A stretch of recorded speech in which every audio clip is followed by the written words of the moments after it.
अस्सलाम वालेकुम। आज हम बनाएंगे नॉर्मल मेन्यू। जैसे कि समझ आपने कुछ वेबसाइट में देखा होगा, मेन्यूज होते हैं जिसमें उस वेबसाइट की सर्विसेज कि वो क्या सर्विसेज प्रोवाइड कर रहे हैं, किस चीज़ के लिए वेबसाइट बनी है, उसमें उनके मेन्यू से उनको एक्सप्लेन किया जा रहा होता है। जैसे कि इस सॉफ्टवेयर के अंदर फाइल का ऑप्शन दिया है, एडिट का ऑप्शन दिया है, सिलेक्शन का ऑप्शन दिया हुआ, तो ये मेन्यू दिए हुए हैं। तो यही हम वेबसाइट में भी बनाते हैं कि हमने वेबसाइट जो बनाई है उसमें क्या क्या चीज़ हमने रखी हैं, उसको हम मेन्यू के थ्रू एक्सप्लेन कर रहे होते हैं। तो यहाँ पे हम सबसे पहले अपना डॉक्यूमेंट बना लेते हैं। तो अगर आप जल्दी से जो है वो बेसिक स्ट्रक्चर टाइप करना चाह रहे हो तो शिफ्ट के साथ एक्सक्लेमेशन मार्क यानी शिफ्ट 1, और ये आई आ जाएगा बना हुआ, या क्या कहते हैं इसको, एक्सक्लेमेशन मार्क। इंटर करेंगे तो तमाम ये कोड लिख देगा। फिर आपने यहाँ पे टाइटल देना है, बाकी आप खुद भी लिख सकते हो। टाइटल हमने यहाँ पे दे दिया HTML and CSS normal menu. ठीक है, अब इसका स्टार्ट करते हैं स्ट्रक्चर बनाना। तो यहाँ पे सबसे पहले हमने डिव बनाना है, उसको हम क्लास देंगे मेन्यू के नाम से। ठीक है, या आप इसको नाम दे सकते हो मेन्यू कवर। ठीक है, मेन्यू को कवर करेगा ये। फिर इसके अंदर एक, बल्कि साथ साथ हम डिज़ाइन भी करते हैं। ठीक है, तो मेन्यू कवर का काम क्या होगा, मेरे पूरे मेन्यू को ये कवर करेगा, यानी सारा मेन्यू मेरा इसके अंदर बनेगा। तो इस क्लास को हम डिज़ाइन कर लेते हैं।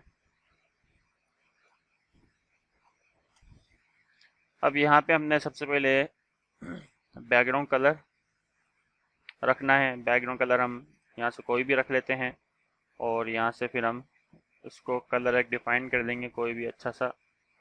तो मैं ये डिफाइन कर देता हूँ और यहाँ से कोड शॉर्ट कर लेता हूँ, हेक्स कोड बना लेता हूँ। उसके बाद मैंने इसकी हाइट दे दी यहाँ पे 50 पिक्सल, और विड्थ मैंने बता दी 800 पिक्सल।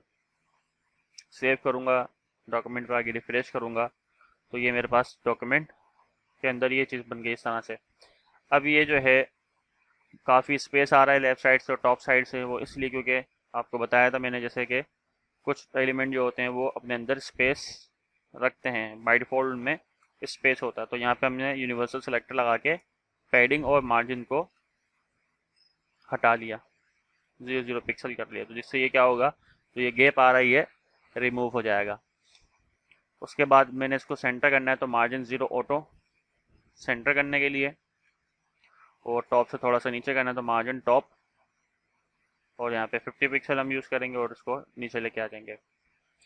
फिर इसके जो कॉर्नर हैं, ये जो कॉर्नर आ रहे हैं, मैं चाह रहा हूँ ये राउंड हो जाए, तो इसके लिए प्रॉपर्टी है बॉर्डर रेडियस। बॉर्डर रेडियस में यहाँ पे 20 पिक्सल करता हूँ, तो ये चारों तरफ से राउंड हो जाएगा। तो मैं 50 पिक्सल कर देता हूँ ताकि ये प्रॉपर यहाँ से लेके यहाँ तक राउंड हो जाए। अगर आप किसी एक साइड से करना चाह रहे हो तो फिर यहाँ पे 4 टाइम आप लिखोगे इस वैल्यू को, तो फिर आप सेपरेट कर सकते हो 1 बाय 1 एक एक को। जैसे यहाँ पे मैं सिर्फ इधर लिख रहा हूँ तो ये टॉप लेफ्ट से होगा, ये टॉप राइट से होगा, ये बॉटम राइट से होगा, और ये बॉटम लेफ्ट से होगा। तो मैं इसको लिख देता हूँ ताकि आपको याद भी रहे, उसको कमेंट कर देता हूँ मैं। ये है टॉप लेफ्ट, ये है टॉप राइट, और ये है बॉटम राइट, और ये है बॉटम लेफ्ट। ठीक है, तो ये इस तरह से बॉर्डर रेडियस का काम क्या होता है कि किसी भी एलिमेंट के जो एजेस होते हैं उनको राउंड करना, यानी कि कॉर्नर्स को राउंड करना। डन हो गया। अब इसके अंदर हमने एक और डिव बनाना है जिसका काम होगा मेन्यू का, यानी इसके अंदर हमारा मेन्यू का कोड लिखा जाएगा। अब इसकी बनाने की वजह क्या है, इसकी बनाने की वजह क्या है, ये है कि मैं इस बॉक्स के अंदर मैं अपने मेन्यू को कहाँ रखना चाह रहा हूँ। मैं अपने मेन्यू को सेंटर में रखना चाह रहा हूँ, लेफ्ट पे रखना चाह रहा हूँ, या राइट पे रखना चाह रहा हूँ।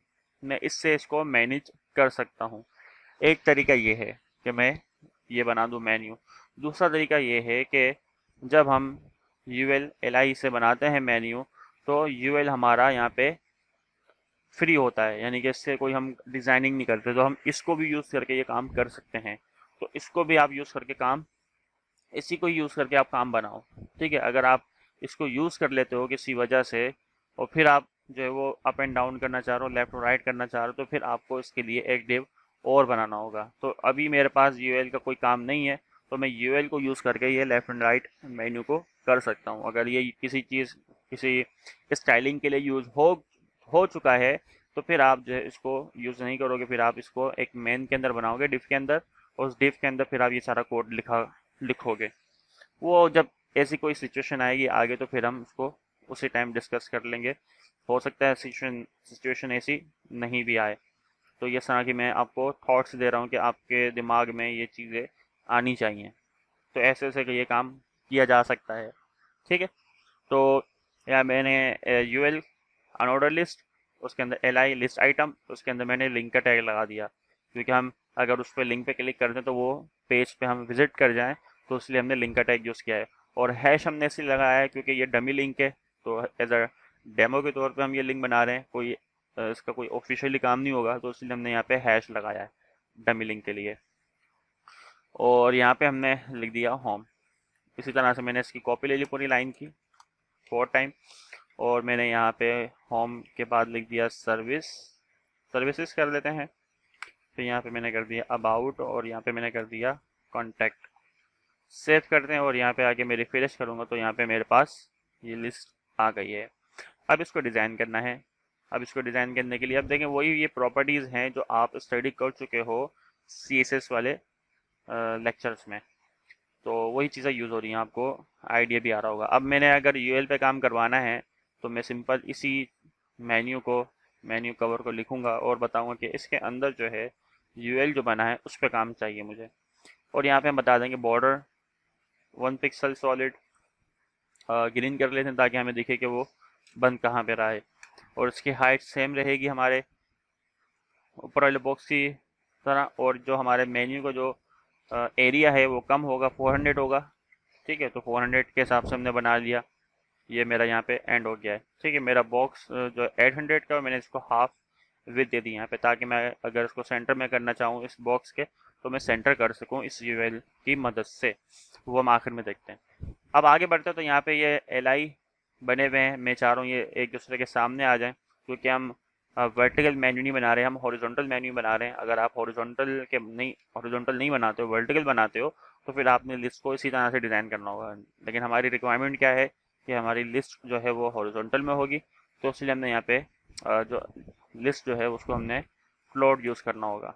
तो यहाँ पे आके मैंने यूएल के अंदर एल आई के ऊपर काम करवाना है। ठीक है, ऐसी है ये मैंने ये डिव है, उसके अंदर यूएल है, और उस यूएल के अंदर एल आई आ रहा है। गुड हो गया। अब यहाँ पे मैं कर देता हूँ फ्लोट लेफ्ट, तो जो मेरे एल आई लिस्ट है वो एक दूसरे के सामने आएगी। अब वो कौन सा बॉक्स कितना बड़ा बन रहा है मुझे ये पता नहीं चलेगा, तो इसलिए मैं इसके लिए यहाँ पे बॉर्डर लगा देता हूँ इस पर 1 पिक्सल सॉलिड रेड कलर का, ताकि जब मैं उसको डिज़ाइन करूँगा CSS से, तो मुझे पता चल जाएगा कि हाँ ये बॉक्स कितना बड़ा हो रहा है। ये भी ठीक है। अब इसके अंदर मैं देता हूँ पैडिंग। अब पैडिंग में आने के बाद मैंने इसको पैडिंग क्यों दी, क्योंकि मैं इस टेक्स्ट को इस बॉक्स के सेंटर में रखना चाह रहा हूँ। अगर मैं इसको हाइड देता हूँ तो मेरा टेक्स्ट टॉप पे ही रहेगा, नीचे सेंटर में नहीं आएगा, तो इसलिए मैंने यहाँ पे पैडिंग यूज़ करी है। और भी बहुत सारे तरीके होते हैं इसको सेंटर में लाने के लिए, लेकिन मैंने सबसे ईजिएस्ट वे जो है वो आपको अभी बता रहा हूँ। ठीक है, तो पैडिंग मैंने यहाँ पे दे दी 50 पिक्सल टॉप और बॉटम से, और स्पेस दे के अगर मैं यहाँ पे एक वैल्यू और लिख लूँ, तो इसका मतलब है ये टॉप और बॉटम की पैडिंग की बात कर रहा है, और दूसरी जो वैल्यू है ये बात करता है लेफ्ट और राइट की। ये टॉप और बॉटम है, और ये लेफ्ट और राइट है। सेव करता हूँ, और यहाँ पे आके मैं रिफ्रेश करता हूँ, तो ये इस तरह से बड़ा हो गया। अब जितना ये बड़ा हुआ उसके हिसाब से मेरी ये एक एल आई नीचे आ रही है, इसका मतलब मेरे पास स्पेस ये कम है। तो मैं इस स्पेस बढ़ाने के लिए यहाँ पे क्या करता हूँ, 450 पिक्सल में विथ कर देता हूँ, तो ये मेरे पास आ गया है। तो मैं 450 नहीं 430 करता हूँ, नहीं हो रहा एडजस्ट, 440 करता हूँ, तो ये एडजस्ट हो गया है। ठीक हो गया। तो इतना मैं यहाँ पे उसको एडजस्ट कर लेता हूँ, और अगर और कम करना चाहो बिल्कुल प्रॉपर उसमें, तो 35 कर दो, 34, इस तरह से आप मैनेज कर सकते हो, 33। ठीक है, मर्जी है, इस तरह से मैनेज करना चाहो कोई इशू नहीं है। ठीक है, ये डन हो गया। अब ये जो बुलेट्स बने हुए आ रहे हैं, इन बुलेट्स को हटाने का तरीका भी मैंने बताया था, जिसमें हमने प्रॉपर्टी यूज़ करनी लिस्ट स्टाइल डन। इस स्टाइल टाइप पे भी कर सकते हो, डन। लेकिन अगर आप इस तरह से भी करना चाह रहे हो तो ये कर सकते हो, डन। बुलेट्स हट गई। तो अब जो बॉर्डर आ रहा है इसको भी हम हटा देते हैं, और जो हमने यहाँ पे बॉर्डर दिया उसको भी हटा देते हैं, या इसको भी रहने देते हैं। अब हमने टेक्स्ट पे स्टाइलिंग करनी है, तो टेक्स्ट पे स्टाइलिंग करने के लिए सिंपल हमने इसी को कॉपी कर लिया। बार बार अगर लिखना चाह रहे हो तो आपकी टाइपिंग स्पीड भी इस तरह से इंक्रीज होगी। तो ए पे काम क्या करना है, सबसे पहले मैंने जो कलर है वो वाइट कर देना है, तो कलर वाइट मैंने इस तरह से कर दिया। उसके बाद जो टेक्स्ट जो स्टाइल है उसको मैंने कर दिया कैलिबर, और टेक्स्ट के नीचे अंडरलाइन आ रही तो टेक्स्ट डेकोरेशन नन, ठीक है। और डन हो गया काम। अब मैं इस मेन्यू को सेंटर में रखना चाह रहा हूँ, तो मैंने जो यूएल को डिज़ाइन किया था, ये यूएल है, इसको मैं यहाँ पे दे दूंगा मार्जिन 0 ऑटो। तो ये जो मेन्यू है मेरा वो सेंटर में आ जाएगा। अब अगर मैं इसको राइट पे रखना चाह रहा हूँ तो मैं राइट पे भी रख सकता हूँ। किस तरह से, मैं इसको फ्लोट कर दूंगा राइट की तरफ, तो ये राइट साइड की तरफ चले आएगा। और अगर मैं लेफ्ट साइड पे रखना चाह रहा हूँ तो ये प्रॉपर्टी हटा दूंगा, तो मैं ये डिफ़ॉल्ट लेफ्ट साइड पे रहेगा। मार्जिन लेफ्ट देके थोड़ा आगे कर सकते हो ताकि इशू ना क्रिएट हो। जब हम आगे इसका पार्ट 2 इसका जब हम देखेंगे कि इसमें हम ड्रॉप डाउन मेन्यू किस तरह से बना सकते हैं, और जब मैं माउस से लेके जाऊँ तो ये इंडिकेट कैसे करे कि मैं किस मेन्यू पे मौजूद हूँ। चलें ये हम इसी वीडियो में डिस्कस कर लेते हैं। कि अब मैं ये चाहता हूँ कि जिस मैं लिंक पे मौजूद हूँ, जिस लिस्ट पे मौजूद हूँ मैं, वो एक्टिव होना चाहिए। मुझे बताना चाहिए कि आप अभी इस पे माउस लेके आए हुए हो। तो माउस लेके आना, इस चीज़ को कहते हैं सीएसएस में एच ओवर या होवर। तो उसके लिए हमने क्या करना होता है, आपने सेम यही चीज़ मैं कॉपी करता हूँ और यहीं पे लिख देता हूँ। तो इसके लिए आपने यहाँ पे एल आई के बाद कॉलन लगाना, और यहाँ पे आप लिखोगे एच ओवर या होवर। अब इसका काम क्या होता है, ठीक है, ये कहलाती है जूडो क्लासेस। अब जूडो क्लासेस के अंदर यहाँ पे जो होवर का काम है, उसको हम इसका यूज़ ये है कि जब मैं एल आई पे माउस लेकर आऊँ तो क्या होना चाहिए। तो मैं कहता हूँ जब मैं उसके ऊपर माउस लेके आऊँ तो उसका जो बैकग्राउंड कलर है वो चेंज हो जाए। बैकग्राउंड कलर कैसा हो जाए, इसका ग्रे हो जाए। माउस मैं रिफ्रेश करता हूँ पेज को, माउस लेके आऊँ तो देखो क्या हो रहा है कि जो ये बैकग्राउंड कलर है वो ग्रे हो गया। ठीक है। अब एक चीज़ आप नोट कर रहे होगे कि मैं जब यहाँ पे आ रहा हूँ फर्स्ट वाले पे, तो ये कॉर्नर से राउंड नहीं हुआ हुआ। क्यों नहीं हुआ हुआ, क्योंकि हमने इसको किया हुआ है राउंड, इस एल आई को नहीं किया हुआ। अगर आप चाह रहे हो ये एल आई, अगर आप लेफ्ट भी रखना चाह रहे हो मेन्यू, अगर आप मेन्यू लेफ्ट रखना चाह रहे हो, मैं ये बॉर्डर हटाता हूँ, मेन्यू आप लेफ्ट रखना चाह रहे हो लेकिन आप ये भी चाह रहे हो कि ये कॉर्नर से राउंड रहे, तो ये भी आप एडजस्ट कर सकते हो। किस तरह भी बताता हूँ। अच्छा, मेन्यू के नीचे आप देख रहे हो कि होवर करूँ तो ये हल्का सा गैप आ रहा है 1 पिक्सल का। तो जो हमने पैडिंग दी थी 15 15 पिक्सल, इसको हम 16 पिक्सल यहाँ से ले लेंगे इस तरह से। तो ये कंप्लीट हो गया। थोड़ा सा आउट बाहर जा रहा है, तो अगर आप इस तरह से कर लो 15.5, तो ये ठीक हो जाएगा। अच्छा, अब मैं यहाँ से इसको राउंड करना चाह रहा हूँ, तो उसको राउंड करने के लिए हमने क्या करना है, इनलाइन सीएसएस को यूज़ करना है। स्टाइल, बॉर्डर, रेडियस हमने कहाँ से करना है, लेफ्ट साइड से करना है।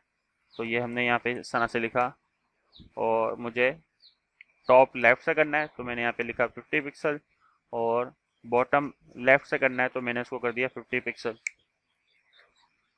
तो अब माउस लेके जाऊंगा तो देखो ये यहाँ से ठीक हो चुका है। अगर आप मेन्यू इस तरह से रखना चाह रहे हो, अगर आप इस तरह से मेन्यू को नहीं रखना चाह रहे, आप चाह रहे हो कि मेन्यू मेरा सेंटर में है, तो इसको लिखने की ज़रूरत नहीं होगी। ठीक है। तो फिर हम मेन्यू को क्या करेंगे, यहाँ से यूएल पे आके मार्जिन 0 ऑटो कर देंगे, सेव एंड रिफ्रेश। तो यहाँ पे इस तरह से ये देखो मेन्यू सेंटर में आ चुका है। तो ये लेक्चर उन्हीं के लिए है जो जिनको पहले से काम आता है सीएसएस के अंदर, एचटीएमएल सीएसएस जिन्होंने पढ़ा हुआ है, तो उनके लिए काम है। जिसको बिल्कुल भी नहीं पता तो उसके लिए ये वीडियो नहीं है। ठीक है। तो ये एक मेन्यू बन गया, नॉर्मल मेन्यू। नेक्स्ट वीडियो के अंदर हम ड्रॉप डाउन मेन्यू बनाएंगे कि किस तरह से हम किसी भी लिंक पे आते हैं तो उसके नीचे जो उसके ऑप्शंस आते हैं वो किस तरह से आते हैं, उसको बोलते हैं हम ड्रॉप डाउन मेन्यू। तो इंशाल्लाह वीडियो पसंद आई होगी तो लाइक करो, अगर अच्छी लगी वीडियो शेयर करो दोस्तों के साथ। अगर आपने जो है आपके दोस्तों के एक ऐसी गैदरिंग है कि जहाँ पे आप इस तरह के प्रोजेक्ट वगैरह बनाते हो, तो ये आपके लिए काफ़ी फ़ायदेमंद होगा। तो मिलते हैं नेक्स्ट वीडियो में, अपना ख्याल रखिएगा। अल्लाह हाफिज़।